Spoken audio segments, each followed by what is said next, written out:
Zvýšený sání, takzvaný šnorchl, bývá jedna z prvních úprav, po který offroadák sáhne. Proto vám dneska poradíme, jak a kde si takový šnorchl vybrat, jak ho namontovat a jak ho správně používat. Přemýšlíte nad šnorchlem z Číny? Nebo váháte, jestli objednat Cyklon či Kobru? A kolik vzduchu nabere Kobra natočená dopředu? Tohle a mnohem víc se dneska dozvíte, tak sledujte až do konce.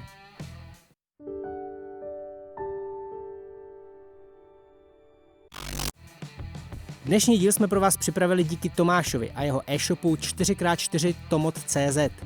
Na těchto stránkách najdete spousty náhradních dílů pro offroady různých značek. Scháníte volnoběžky, spojkový sady, těsnění ložiska, nebo chcete auto zvednout, chcete uzávěrku diferenciálu, anebo vybavení na expedice jako markízu a střešní stan?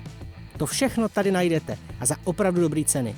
Zapomeňte na AliExpress, mrkněte na 4x4 Tomod.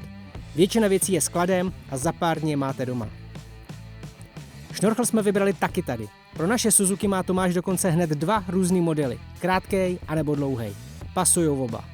Na jiný auta je potřeba pečlivě sledovat rok výroby, aby šnorchl pasoval na karoserii. Před faceliftem má blatník jiný tvar než po faceliftu, takže šnorchl musí být trochu jiný. Rozdíl ale může být i pro různé motorizace. Například na Vitaru může být šnorchl vlevo i vpravo, podle toho, kde má tvoje auto airbox. I když si vybereš správný typ pro tvoje auto, pořád ale nemusíš mít vyhráno.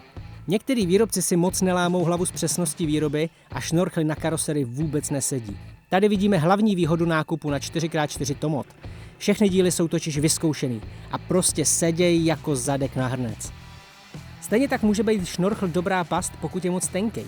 Pak totiž nedává motoru dost vzduchu. U některých prodejců jsou takový zmetky normálně k dostání. Bacha na to, berte jenom vyzkoušený díly. Teď už ale jdeme na montáž.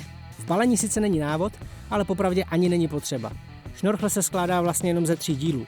Z gumové hadice, samotného šnorchlu a z koncovky. Máme tady Kobru i Cyklon, aby jsme si je mohli porovnat. Přiložený šablony poradí, jak a kde máš vrtat a řezat. Prvním krokem je vystřihnutí šablony a nalepení na blatník. Dále je potřeba vymontovat podběh a vyhodit originální přívod vzduchu do airboxu. Tohle je specifikum Suzuki Jimny. U jiného auta to může samozřejmě vypadat úplně jinak. Než budeme vrtat a řezat, raději všechno znovu vyzkoušíme. Víš jak? 2krát měř, jednou řež. Pro vrtání používáme stupňovitý vrták do plechu a díry děláme sprostě velký, klidně o 50% větší, než se píše na šabloně.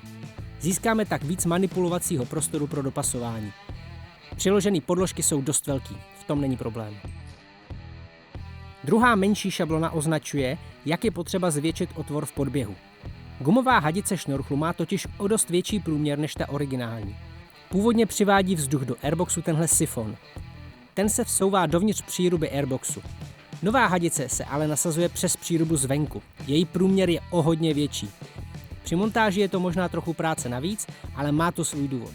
Výrobce větším průměrem kompenzuje prodloužený sání, aby měl motor pořád dost vzduchu. Že to funguje, ukážeme na konci měření. Teď pojďme dál. Když jsou všechny otvory vyříznutý a vyvrtaný, strhneme hranu a vyzkoušíme, jak šnorchl pasuje. Pro spodní část šnorchlu jsou v balení štefty.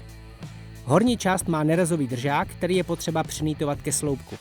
Opět, všechen spojovací materiál je v balení. Když vše pasuje jak má, naposledy sundáme šnorchl a všechny nové díry do kastle se pokusíme ošetřit proti korozi. Žádný kus plechu nesmí zůstat jen tak. My jsme použili základovku a černý sprej pro ošetřování podvozku. Ten bohužel schne dost dlouho, takže finální montáž probíhala až druhý den. Ale výsledek stojí za to.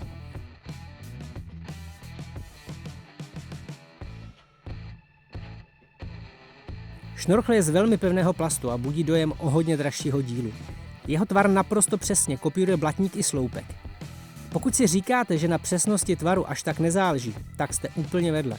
Škvíry můžou za jízdy pěkně pískat a špatný šnorchl může i bránit otvírání dveří. Jak už jsme říkali, nemusíte utrácet 10 000. Klidně si kupte levnej díl, ale ať je to vyzkoušený. Šnorchl sedí parádně, ale ještě zbývá odpověď na otázku, kterou jsme vám položili před časem na Facebooku. Cyklon anebo Kobra? Spousta lidí tvrdí, že Cyklon sice čistí vzduch od prachu a listí, ale motor s ním dostává o dost méně vzduchu. Naopak spousta lidí tvrdí, že Cobra otočená dopředu sice nabere spoustu much a bordelu, ale pomáhá s přeplňováním motoru. Jak je to doopravdy? Připojili jsme naši lacinou Bluetooth diagnostiku a změřili jsme maximální množství vzduchu, který motor nasaje bez zatížení na neutrál. První měření bylo se zkráceným sáním. Prostě jsme otevřeli airbox a tím jsme šnorchl úplně vyřadili. Maximální naměřená hodnota byla podle váhy vzduchu asi 105 gramů za sekundu. Jaké překvapení ale bylo při dalších pokusech, když šnorchl s Cobrou i s Cyclonem dovedl do sání úplně stejné množství. Měření jsme opakovali i za jízdy, ale výsledek byl zase skoro stejný. Takže minimálně pro tenhle turbodiesel s tímhle šnorchlem můžeme říct, že je to úplně jedno. Cobra dopředu jenom nabírá prach a mouchy, ale vzhledem k malý nasávací ploše se o žádným náporovém sání nedá mluvit. Turbo si zkrátka nasaje, co potřebuje, a pokud je šnorchl dělaný poctivě, motor nepozná žádný rozdíl.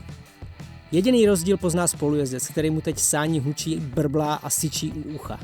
To je všechno. Motor jede úplně stejně a možná ještě trochu líp.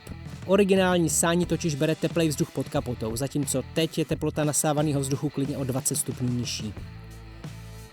Závěrem ještě jednou děkujeme 4x4 Tomot za podporu a vám všem doporučujeme prohlédnout Tomášův e-shop. Ceny jsou super, dodání je rychlý a na kvalitu nemůžeme říct vůbec nic špatného. Díky, že nás sledujete. Odebírejte nás na YouTube, na Facebooku, anebo nás podpořte na Patreonu. My se těšíme zase za týden. Tak ahoj.